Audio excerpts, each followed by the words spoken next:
Later this week, we're going to be bringing an important education reform bill to the House floor.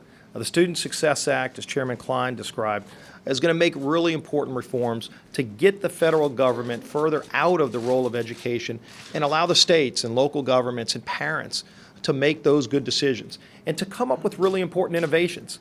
Something I've seen in my home state of Louisiana, where we've transformed some of the most failed public schools in the country.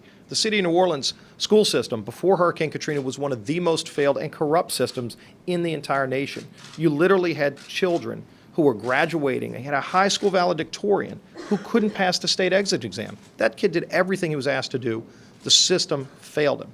And so what we were able to do after Hurricane Katrina is set up a system of charter schools where communities and parents got involved in the process of educating their kids in a very direct way, and where they were able to be innovative. And those innovations have now served as a model for how to transform failed public school systems all across the country. In fact, the governor of Georgia is going to be going there next week to see how it's done so he can replicate that in Georgia.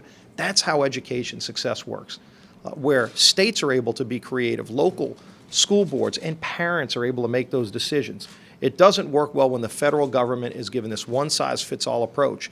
And so this bill gives that flexibility to states, to local governments, and to parents to be more in charge of how their kids are able to succeed. And it's worked well when it's been done. So this bill gives that flexibility. Unfortunately, this morning, the president issued a veto threat on this bill. And so time and time again, we see the president saying no to things that help parents give their kids more opportunity in life. Yesterday, the president said no to 40,000 jobs in America and billions of dollars of private investment when he vetoed the Keystone Pipeline.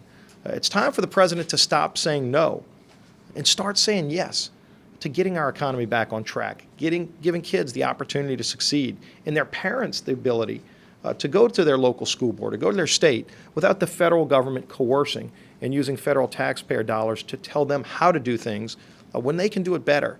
Give them the flexibility, and that's what we're going to do later this week.